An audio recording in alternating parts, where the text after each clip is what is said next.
جی السلام علیکم ورحمۃ اللہ وبرکاتہ۔ امید ہے دوست احباب خیر و عافیت سے ہوں گے، اور آج کا جو پروگرام ہے وہ پچھلے پروگرام کی کنٹینیوٹی ہے، اس کا تسلسل ہے۔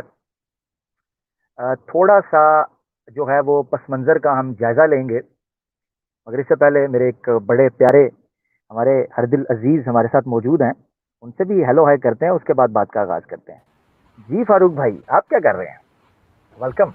السلام السلام وعلیکم علیکم سر۔ السلام۔ وعلیکم السلام، کیا حال چال ہے؟ سر الحمدللہ جی ٹھیک، اللہ کا کرم ہے سر۔ آپ سنائیں آپ۔ ٹھیک ہو گیا، اللہ کا شکر، ٹھیک ٹھاک۔ اور شیخ صاحب کے کیا حال چال ہے؟ میں معذرت چاہتا ہوں، مصروف رہا ہوں تو اس وجہ سے ذرا مل نہیں سکا، رابطہ نہیں ہو سکا۔ الحمدللہ ٹھیک، پہلے سے کافی بہتر ہیں، اور آپ کو یاد فرما رہے تھے کل شو سے پہلے۔ ٹھیک ٹھیک، اللہ ان کو جزائے خیر دے، اور انشاءاللہ ضرور ملیں گے، بیٹھیں گے، پروگرام کریں گے۔ ناظرین، بغیر کسی تاخیر کے آپ لوگ آتے جا رہے ہیں تو ضرور اس کو شیئر بھی کیجئے اور تسلی سے بیٹھ کر سنیے، کیونکہ آج کا جو موضوع ہے وہ پچھلے موضوع کا ایک تسلسل ہے۔ مثلا پچھلے موضوع میں ہم نے جو منصب نبوت ہے اور رسالت کا جو ایک ڈپارٹمنٹ ہے وہ کس طریقے سے کام کرتا ہے، اس کے کیا اسباب ہوتے ہیں، کیا علتیں ہیں، اس کے پیچھے کیا لاجیکل ایک بیس ہوتی ہے جس وجہ سے انبیاء کا آنا ضروری ہوتا ہے، اور پھر انبیاء کے آنے کے بعد قوموں پر کیا ذمہ داری عائد ہوتی ہے، یا ان کے ماننے والوں کو کیا لایا عمل اور طریقہ کار اختیار کرنا پڑتا ہے۔ یہ پچھلے ایپیسوڈ کے اندر ہم نے اس پر گفتگو کرنے کی کوشش کی تھی۔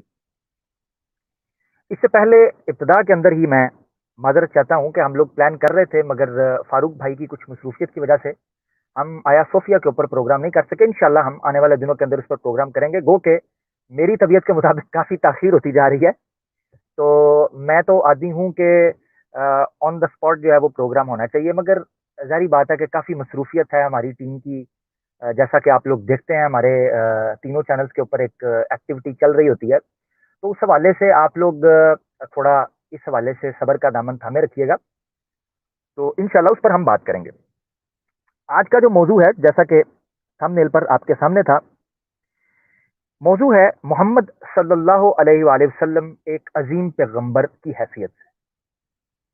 اس میں کوئی شک نہیں ہے کہ نبی پاک صلی اللہ علیہ وسلم ایک عظیم انسان تھے، مگر ایک عظیم انسان کا ہونا یا ایک عظیم شخصیت کا ہونا ضروری نہیں ہے کہ وہ نبی بھی ہو، کیونکہ دنیا میں بڑے بڑے عظیم انسان آئے ہیں، بڑے بڑے عظیم لوگ آئے ہیں، مگر انبیاء نہیں تھے، نبی نہیں تھے۔ اس موضوع کا انتخاب میں نے کیوں کیا ہے؟ دین اسلام کا جو محور اور مرکز ہے اور مصدر اور آپ یہ سمجھیں جو مرجع ہے، وہ نبی پاک صلی اللہ علیہ وسلم کی ذات اقدسہ، مطہرہ، مبارکہ، منزہہ اور مقدسہ من کل عیوب، منزہہ من کل عیب ہے، اور آقا دو جہاں صلی اللہ علیہ وآلہ وسلم کی ذات اکمال ہے، تکمیل ہے اور کمال ہے ان تمام انبیاء کے اور رسول کے سلسلے کا، جو کہ اللہ تعالیٰ نے اختیار فرمائے اور جن کا انتخاب کیا انسانیت کی ہدایت کا بندوبست کرنے کے لیے اور راہ نجات فراہم کرنے کے لیے جو انبیاء بھیجے، تو ان کے سلسلے کا جو کمال ہے، کلائمیکس ہے، وہ نبی پاک صلی اللہ علیہ وسلم کی سیرت میں اور صورت میں آپ کو نظر آتا ہے۔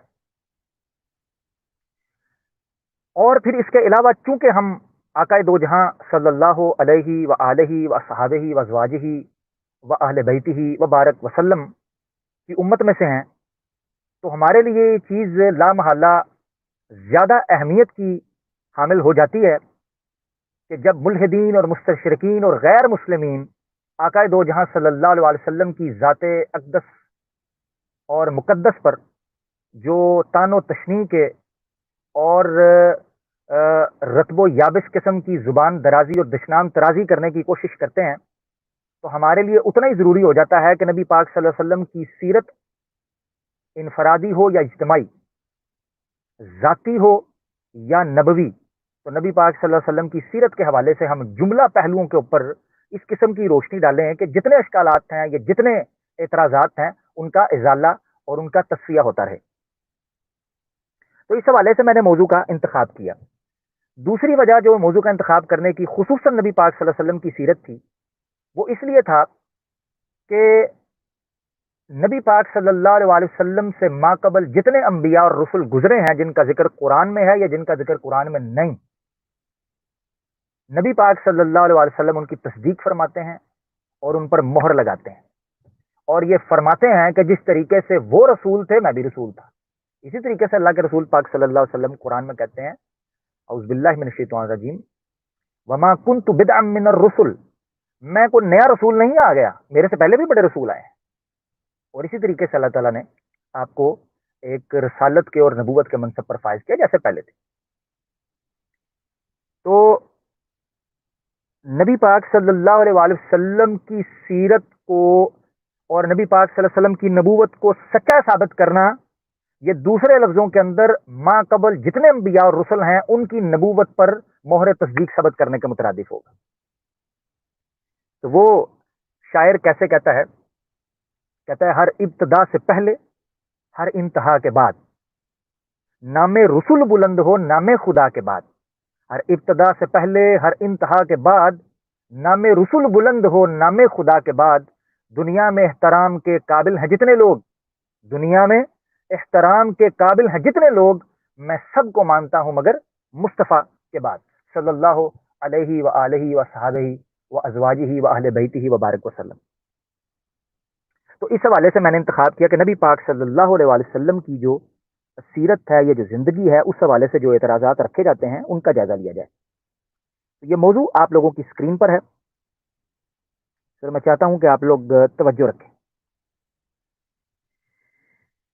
نبی پاک صلی اللہ علیہ وآلہ وسلم پر جتنے اعتراضات رکھے گئے ہیں جن کا تعلق ذات سے ہے یا جن کا تعلق ان کی تعلیمات سے ہے، وہ تین صورتوں سے خالی نہیں رکھتے نبی پاک صلی اللہ علیہ وسلم. اور تیسری صورت وہ ہے جو بتدریج یا آپ یہ سمجھیں کہ حتمی طور پر سامنے آتی ہے کہ آپ کے پاس اس کے علاوہ کوئی چارہ نہیں ہے. تین صورتیں میں آپ کے سامنے رکھتا ہوں. نبی پاک صلی اللہ علیہ وآلہ وسلم یا تو دنیا پرست تھے نعوذ باللہ، بادشاہت کے، دولت کے، مال و متاع کے متلاشی تھے نعوذ باللہ. یہ مستشرقین کی طرف سے اعتراض اٹھایا جاتا ہے اور غیر مسلموں کی طرف سے. دوسری صورت یہ بن سکتی ہے کہ نعوذ باللہ نبی پاک صلی اللہ علیہ وسلم کی جو جملہ ذات صفات الاعلی ہے، وہ جملہ صفات بالا و اعلی ہے، اس کی دوسری صورت یہ بن سکتی ہے کہ نعوذ باللہ جو یہ الزام لگایا جاتا ہے کہ نبی پاک صلی اللہ علیہ وآلہ وسلم شاید مجنون تھے، یا نعوذ باللہ میں یہ الفاظ بولنا نہیں چاہ رہا مگر میں آپ کو جائزہ لینے کے لیے مجھے یہ الفاظ لینے پڑے ہیں کہ نبی پاک صلی اللہ علیہ وسلم پر کوئی شیطانی کوئی حملہ ہوا تھا، یا آپ نبی پاک صلی اللہ علیہ وسلم جو ہیں وہ ذہنی طور پر نعوذ باللہ معذور تھے. یہ ذات کے اعتبار سے رکھتے ہیں. یہ دو صورتیں ہیں جو کہ مخالفین کی طرف سے آتی ہیں نبی پاک صلی اللہ علیہ وسلم کی ذات بابرکت اور بامقدس کے حوالے سے. اور تیسری صورت وہ یہ ہے کہ اگر ان دو صورتوں میں سے کوئی نہیں ہے تو تیسری صورت جو نکلتی ہے وہ یہ نکلتی ہے کہ نبی پاک صلی اللہ علیہ وسلم سچے رسول تھے. اس کے علاوہ چوتھی صورت کوئی نکلتی نہیں. تو بڑے توجہ سے آپ نے ان دو صورتوں کے اوپر جائزہ لینا ہے کہ آیا نبی پاک صلی اللہ علیہ وسلم دنیا کے متلاشی تھے یا نبی پاک صلی اللہ علیہ وسلم نعوذ باللہ مجنون تھے، جو الزام لگتا تھا مشرکین مکہ کی طرف سے اور آج کے ملحدین بھی جو اعتراضات اٹھاتے ہیں. اگر یہ دو صورتیں نہیں نکلتی، اگر یہ دو صورتیں نہیں نکلتی تو پھر لا محالہ طور پر تیسری صورت ہے کہ نبی پاک صلی اللہ علیہ وسلم سچے رسول تھے. اب سب سے پہلے میں آپ کے سامنے ایک آیت رکھتا ہوں، آپ کی اسکرین کے اوپر وہ آیت آئے گی. اس آیت کو نبی پاک صلی اللہ علیہ وآلہ وسلم نے پیش کیا. یہ آیت آپ کی اسکرین کے اوپر ہے. اس آیت کو پیش کرنے کے بعد میں نقشہ کھینچنا چاہوں گا، اپنے الفاظ میں نہیں، مگر ابھی پہلے یہ سن لیں آپ. اعوذ باللہ من الشیطان الرجیم، سورت سبا ہے، چیپٹر 34 ورس 46 آپ کی اسکرین کے اوپر. اللہ تعالیٰ فرماتے ہیں نبی قل کہیں انما اعظکم بواحدۃ، میں تمہیں ایک نصیحت کرتا ہوں. نبی پاک صلی اللہ علیہ وسلم کو کہا کہ ان کو کہیں جتنے آپ پر الزامات لگاتے ہیں نا، جتنے الزامات، ان کو کہیں آؤ میں تمہیں صرف ایک نصیحت کرتا ہوں، آ جاؤ. ان تقوموا للہ مثنا و فرادا، کہ تم اللہ کے لیے کھڑے ہو جاؤ. چھوڑو میں کون ہوں کیا نہیں ہوں، صرف اور صرف اللہ کے لیے کھڑے ہو جاؤ. مثنا و فرادا، دو دو کی ٹولیاں بنا لو یا اکیلے اکیلے کھڑے ہو. ثم تتفکروا، پھر غور و فکر کرو، پھر سوچو. ما بصاحبکم من جنت، کہ تمہارے ان صاحب جنون کی کوئی بات ہی نہیں ہے. جس بندے کو تم ساری زندگی صادق اور امین کہتے رہے ہو، جس کو ایماندار کہتے رہے ہو، اس شخص کے اوپر آج الزام لگا رہے ہو کہ نعوذ باللہ وہ مجنون ہو گیا. تو پہلے ہم اس چیز کا جائزہ لینے کی کوشش کریں گے کہ آیا نبی پاک صلی اللہ علیہ وسلم مجنون تھے؟ نعوذ باللہ، نعوذ باللہ، ان کے بقول، ملحدین کے بقول یا مستشرقین کے بقول. تو یہ آیت اللہ تعالیٰ نے نبی پاک صلی اللہ علیہ وسلم کے لیے نازل کی کہ اے نبی ان سے کہیں کہ آ جاؤ، دو دو تین تین بندے کھڑے ہو جاؤ، پھر یہ اللہ کو حاضر نظر جان کے ایمان ہو. تو کیا تمہارا صاحب جو ہے وہ مجنون ہے؟ اس پر پاگل پن ہے؟ ان ہوا الا نذیر لکم، نہیں ہے وہ، یعنی تمہارا نتیجہ یہ نکلے گا کہ وہ تو ڈرانے والا ہے تم لوگوں کو. بین یدی عذاب شدید، بہت سخت عذاب کے آنے سے وہ تمہیں ڈرا رہا ہے. اور پھر اگلی آیت میں 47 میں آپ کی اسکرین کے اوپر ہے، اللہ کے رسول پاک صلی اللہ علیہ وسلم نے دوسرے عذر کا بھی جواب دے دیا. تو یہ یاد رکھیں کہ دو عذر میں نے آپ کے سامنے رکھے ہیں جو پیش کیے جا سکتے ہیں. نمبر ایک کہ نعوذ باللہ نبی پاک صلی اللہ علیہ وسلم کو مجنون کہتے تھے وہ، اور دوسرا یہ کہ وہ کہتے تھے یہ مال و متاع کا حریث ہے. تو اس آیت میں، دو آیتوں کے اندر، دونوں اعتراضات کو ایک ہی دفعہ رکھ کر کل کے سیغے کے ساتھ نبی پاک صلی اللہ علیہ وسلم کی زبان سے ادا کروا دیا.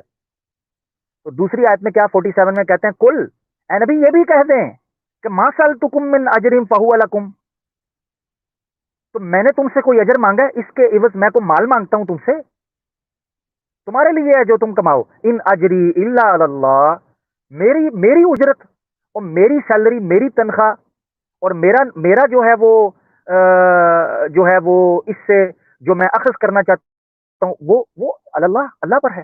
وہو علی کل شیء شہید، وہ ہر چیز کے اوپر گواہ ہے. اب اس آیت میں یا اس سورت کے اس حصے کے اندر، سورت سبا کی آیت 46 47، دونوں قسم کے اعتراضات کا جواب نبی پاک صلی اللہ علیہ وسلم کی زبان سے ادا کروا دیا. اب اس کی عملی شکل جو ہے وہ میں آپ کے سامنے رکھوں گا. تو سب سے پہلے جائزہ لیتے ہیں کہ آیا نبی پاک صلی اللہ علیہ وسلم بقول مشرکین مکہ، بقول مستشرقین اور بقول ملحدین، کیا نعوذ باللہ مجنون تھے؟ میرے خیال سے میں اگر تفصیل سے نقشہ کھینچنے کی کوشش کروں تو الفاظ تھوڑے پڑ جائیں گے اور میرے لیے کافی مشکل ہو جائے گا کہ میں اس کو اس تفصیل سے بیان کروں. تو ناظرین بڑی توجہ کے ساتھ مولانا الطاف حسین حالی رحمۃ اللہ علیہ نے جو مسدس حالی لکھی تھی، اس مسدس کے ابتدائی کچھ اشعار میں پڑھتا ہوں کہ جن کے بارے میں سر سید احمد خان صاحب جیسے شخص نے کہا تھا کہ قیامت کے دن اگر اللہ مجھ سے پوچھے گا کہ کیا لے کے آئے ہو، میں کہوں گا حالی سے مسدس لے کر آیا ہوں. تو اس مسدس کے چند اشعار میں آپ کے سامنے رکھتا ہوں جو نقشہ کھینچیں گے نبی پاک صلی اللہ علیہ وسلم کی بعثت سے پہلے کے عرب کا اور آقا دو جہاں صلی اللہ علیہ وسلم کی آمد، بعثت اور ظہور کے بعد کے عرب کے نقشے کا. اس سے پتہ چل جائے گا کہ آیا کوئی نعوذ باللہ ان کے بقول مجنون شخص اس قسم کا انقلاب اور اس قسم کا جو ہے ایک ہدایت کا سرچشمہ بن سکتا ہے اور راہ نجات کی مشعل بن سکتا ہے، اور کیا اتنی رحمت اور اتنی رؤوفیت اور اتنی جو ہے وہ آپ یہ سمجھیں کہ سراج منیر کی جو شکل نبی پاک صلی اللہ علیہ وسلم نے اختیار کر لی ہے، آیا نعوذ باللہ ان کے بقول کو مجنون وہ کر سکتا ہے؟ تو چلتے ہیں مولانا الطاف حسین حالی صاحب کی مسدس کی جانب، اور میں آپ کے سامنے ان کے اشعار رکھنا چاہوں گا تاکہ ہم دیکھ سکیں کہ اس وقت عرب کی حالت کیا تھی.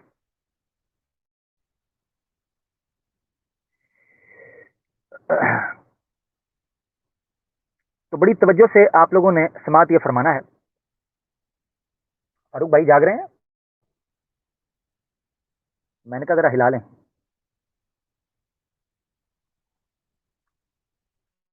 پیارے بھائیوں، فاروق بھائی تو میرے خیال سے سو گئے ہیں، امید ہے آپ لوگ جاگ رہے ہوں گے. میں مسدس حالی سے آپ کو نقشہ کھینچ کر دکھاتا ہوں تہذیب عرب کا اور تاریخ عرب کا. تو نہایت توجہ سے آپ لوگوں نے سننا ہے. فاروق بھائی لگتا ہے ان کے نیٹ کا کوئی مسئلہ ہے، وہ ری جوائن کر رہے ہیں، تو توجہ فرمائیے. کہتے ہیں عرب جس کا چرچا ہے یہ کچھ وہ کیا تھا. عرب کا وہ نقشہ کھینچنے لگے. ٹھیک ہے نا جی. تو یہ ذرا ایک منٹ، ذرا میں ان کو ایڈ کر لوں فاروق بھائی کو. جی میرے پیارے فاروق بھائی، ویلکم بیک. میری آواز آ رہی ہے آپ کو؟ سر آ رہی ہے. اصل میں میرا نیٹ بہت تنگ کر رہا ہے. آپ کی گفتگو بہت زبردست ہے، آپ جاری رکھیں. آپ مجھے تنگ کرتے ہیں، آپ کا نیٹ آپ کو تنگ کرتا ہے، بس آپ برابر. ٹھیک ہو گیا، چلے. اچھا تو توجہ ہو کان میری طرف. بڑے بڑے پیارے بھائی نیچے آ چکے ہوئے ہیں، ذرا نیڑے نیڑے ہو کے بیٹھ جاؤ، چونکڑیاں مار لو. گفتگو جو ہے وہ بڑی لذت امیز ہونے والی ہے. کہتے ہیں عرب جس کا چرچا ہے یہ کچھ وہ کیا تھا، جہاں سے الگ ایک جزیرہ نما تھا، زمانے سے پیوند جس کا جدا تھا، نہ کشور ستا تھا نہ کشور کشا تھا، تمدن کا اس پر پڑا تھا نہ سایہ، ترقی کا تھا وہاں قدم تک نہ آیا، نہ آب و ہوا ایسی تھی روح پرور کہ قابل ہی پیدا ہوں خود جس سے جوہر، نہ کچھ ایسے سامان تھے وہاں میسر، کنول جس سے کھل جائیں دل کے سراسر. اب یہ نقشہ انہوں نے کھینچنا شروع کیا. کنول جس سے کھل جائیں دل کے سراسر، نہ سبزہ تھا صحرا میں پیدا نہ پانی، فقط آب باراں پہ تھی زندگانی. جی نہ سبزہ تھا صحرا میں پیدا نہ پانی، فقط آب باراں پہ تھی زندگانی، زمیں سنگ لاخ اور ہوا آتش افشاں، لوؤں کی لپٹ باد سر کے طوفاں، پہاڑ اور ٹیلے سراب اور بیاباں، کھجوروں کے جھنڈ اور خارے مغیلاں، نہ خطوں میں غلہ نہ جنگل میں کھیتی، عرب اور کل کائنات تو اس کی یہ تھی، نہ وہاں مصر کی روشنی جلوہ گر تھی، نہ یونا کے علم و فن کی خبر تھی، وہی اپنی فطرت پہ تباہ بشر تھی، خدا کی زمیں بن جبتی سر بسر تھی، پہاڑ اور صحرا میں ڈیرا تھا سب کا، تلے آسمان کے بسیرا تھا سب کا، کہیں آگ پجتی تھی وہاں بے محابہ. اب یہاں پہلے انہوں نے نقشہ کھینچا ہے محلے وقوع کہ کیسا تھا عرب. اب وہ آ رہے ہیں ان کی تہذیب اور ان کے معاشرت کی طرف. ذرا توجہ. کہتے ہیں کہیں آگ پجتی تھی وہاں بے محابہ، کہیں تھا کواکب پرستی کا چرچا، بہت سے تھے تسلیس پر دل سے شیدا، بتوں کا عمل سو جا بجا تھا، کرشموں کا راہب کا تھا سید کوئی، تلسموں میں کاہن کے تھا قید کوئی، وہ دنیا میں گھر سب سے پہلا خدا کا، خلیل ایک معمار تھا جس بنا کا، ازل میں مشیت نے تھا جس کو تاکا. یہ اب نبی پاک صلی اللہ علیہ وسلم کی طرف وہ آنے لگے ہیں.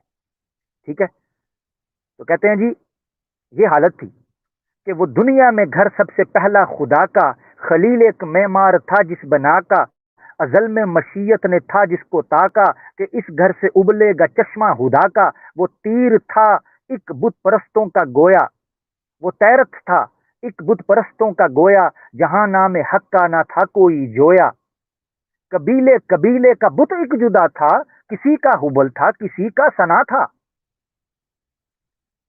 اچھا توجہ کیجئے. اب یہ بت پر قبیلے کا بت ایک جدا تھا، کسی کا حبل تھا کسی کا صفا تھا، یہ عزا پر وہ نائلہ پر فدا تھا، اسی طرح گھر گھر نیا ایک خدا تھا، نہاں ابر ظلمت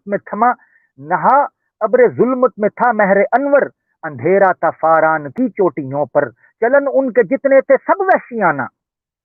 اب پہلے عقیدوں پر بات کی انہوں نے. اچھا اب آگے وہ بتانے لگے ہیں کہ ان کی اخلاقیات کیا تھی. اخلاقیات، اب عقیدے پر انہوں نے رد کیا، اب وہ اخلاقیات کا نقشہ کھینچنے لگے ہیں کہ کیا تھا نبی پاک صلی اللہ علیہ وسلم. چلن ان کے جتنے تھے سب وحشیانہ، ہر ایک لوٹ اور مار میں تھا یگانہ، فسادوں میں کٹتا تھا ان کا زمانہ، نہ تھا کوئی قانون کا تازیانہ، وہ تھے قتل و غارت میں چالاک ایسے، درندے ہوں جنگل میں بے باک جیسے.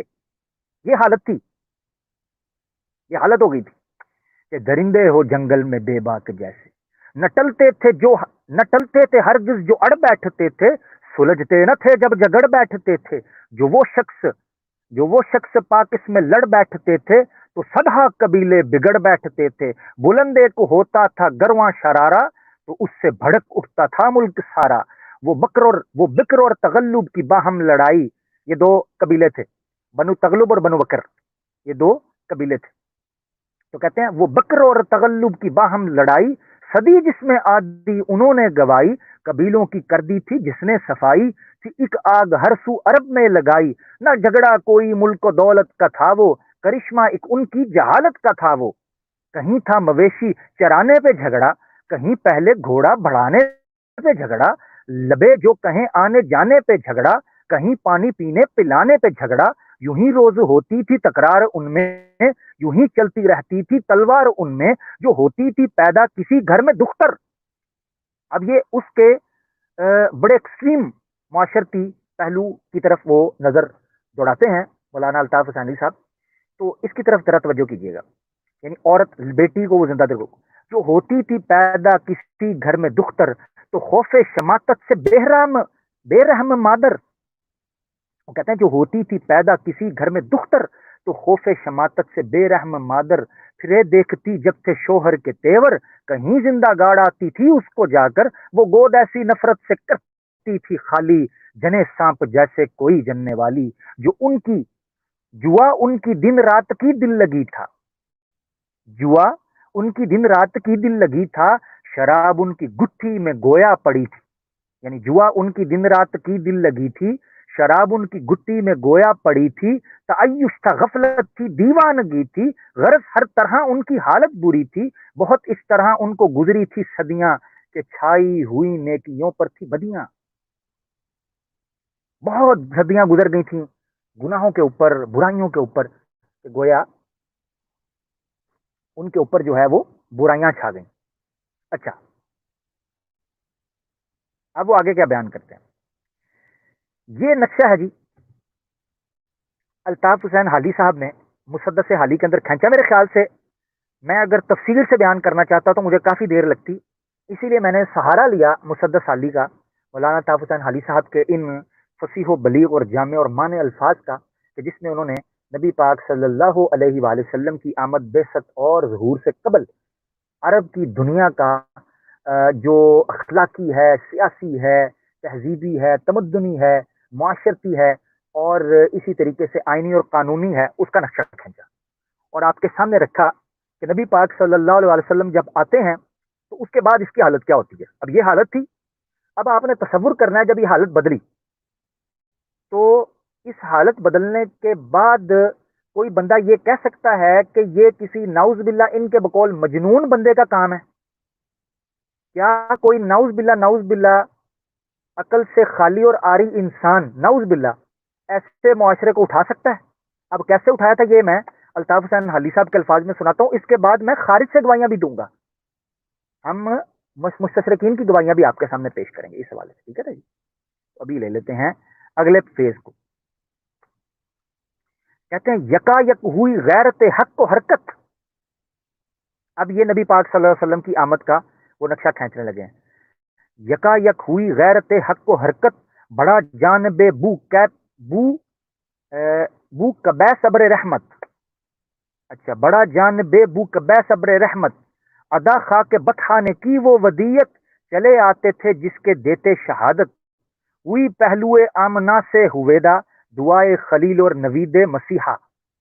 دعائے خلیل اور نوید مسیحا. اب آگے چلیں جی.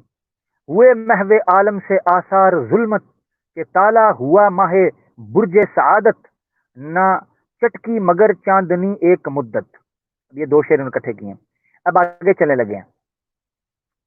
اب یہاں سے انہوں نے پیدائش کا ذکر کیا ہے نبی پاک صلی اللہ علیہ وسلم، اب آگے سے نبوت کے وقت کا وہ ذکر کرنے لگے ہیں 40ویں سال سے. کہتے ہیں یہ 40واں سال لطف خدا سے کیا چاند نے کھیت غار ہرا سے، وہ نبیوں میں رحمت لقب پانے والا، وہ سبحان اللہ صلی اللہ علیہ وسلم، وہ نبیوں میں رحمت لقب پانے والا، مرادیں غریبوں کی بھر لانے والا، مصیبت میں غیروں کے کام آنے والا، وہ اپنے پرائے کا غم کھانے والا، فقیروں کا ملجا، ضعیفوں کا مأوا، یتیموں کا والی، غلاموں کا مولا، خطا کار سے درگزر کرنے والا، بدن دیش کے دل میں گھر کرنے والا، مفازت کا زیر و زبر کرنے والا، قبائل کو شیر و شکر کرنے والا، اتر کر ہرا سے سوئے قوم آیا.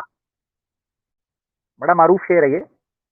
تو کہتے ہیں اتر کر ہرا سے سوئے قوم آیا اور ایک نسخہ کیمیا ساتھ لایا، مسے خام کو جس نے کندن بنایا، کھرا اور کھوٹا الگ کر دکھایا، عرب جس پہ کرنوں سے تھا جہل چھایا، پلٹ دی بسی کان میں اس کی کایا، رہا ڈرنا بیڑے کو موجے بلا کا، ادھر ادھر پھر گیا رخ ہوا کا، پوری پڑی کان میں دھات تھی ایک نکمی۔ وہ کہتے ہیں کہ ان لوگوں کے اندر جو چھپے ہوئے جذبات تھے اس حوالے سے وہ بیان کرنے لگے، تو کہتے ہیں پڑی کان میں دھات تھی ایک نکمی، نہ کچھ قدر تھی اور نہ قیمت تھی جس کی، طبیعت میں جو اس کے جوہر تھے اصلی، ہوئے سب تھے مٹی میں مل کر وہ مٹی پہ تھا سب علم قضاء و قدر میں، کہ بن جائے گی وہ طلا کے نظر میں، وہ طلا ایک نظر میں، وہ فخر عرب زیب محراب و ممبر، تمام اہل مکہ کو ہمراہ لے کر گیا ایک دن حسب فرمان داور، سوئے دشت و چڑھ کر کوہ صفا پر۔ اب یہاں سے انہوں نے آغاز اپنا کر دیا۔ اچھا، یہاں پر انہوں نے جو نقشہ کھینچا ہے اس کو میں سمجھتا ہوں کہ شاید یہ طویل نہ ہو جائے، کیونکہ میں بتانا چاہ رہا ہوں کہ جب نبی پاک صلی اللہ علیہ وسلم کا جی یہ تین چار شعر جو ہیں ان کو میں سکپ کرنے کے بعد اب یہ دوبارہ پڑھتا ہوں تاکہ وہ اصل نقشے کی طرف آئیں کہ اٹھے کیا، وہ جب اٹھے تو کیا ہوا، جب ان لوگوں کی تقدیر بدلی ہے تو اس کا نقشہ کیسے انہوں نے کھینچا ہے۔ کہتے ہیں وہ بجلی کا کڑکا تھا یا صوت ہادی، عرب کی زمیں جس نے ساری ہلا دی، نئی ایک لگن دل میں سب کے لگا دی، ایک آواز میں سوتی بستی جگا دی، پڑا ہر طرف گل یہ پیغام حق سے، کہ گونج اٹھے دشت و جبل نام حق سے، سبق پھر شریعت کا ان کو پڑھایا، حقیقت کا گر ان کو ایک ایک بتایا، زمانے کے بگڑے ہووں کو بنایا، بہت دن کے سوتے ہووں کو جگایا، کھلے تھے نہ جو راز اب تک جہاں پر، وہ دکھلا دیے ایک پردہ اٹھا کر، کسی کو ازل کا نہ تھا پاد پیما، بلائے تھے بندوں نے مالک کے فرما، زمانہ میں تھا دور صحبائے بتلاں، میں حق سے محرم نہ تھی بزم دوراں۔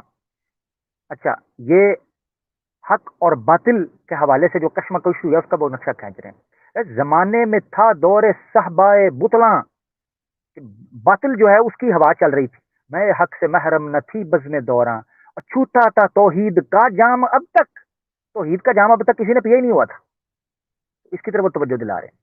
وہ کہتے ہیں اچھوتا تھا توحید کا جام اب تک، خمے معرفت کا تھا منہ خام اب تک، نہ واقف تھے انسان قضا اور جزا سے، نہ آگاہ تھے مبدا و منتہا سے، لگائی تھی ایک ایک نے لوما سوا سے، پڑے تھے بہت دور بندے خدا سے۔ اچھا، اس پر نقشہ کھینچنے کے بعد میں تھوڑا سا اور سکپ کروں گا تاکہ میں وہ نقشہ کھینچ سکوں جب یہ پھر اٹھے ہیں۔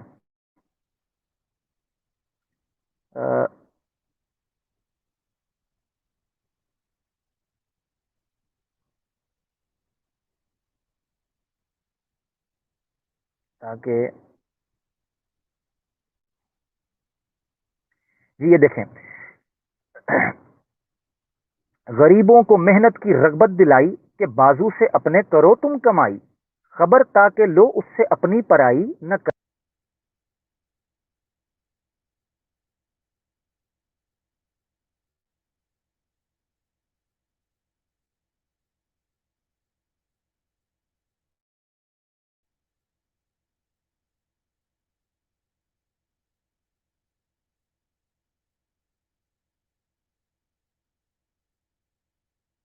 اچھا،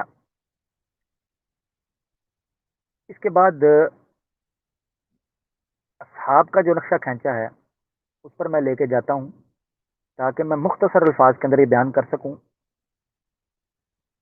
اب یہ دیکھیں، پھر عقیدے کی طرف وہ آتے ہیں، کہتے ہیں جب امت کو سب مل چکی حق کی نعمت، یہاں سے وہ نقشہ کھینچنے لگے ہیں کہ میری آواز آ رہی ہے نا فاروق بھائی؟ میں کنٹینیو کروں گا۔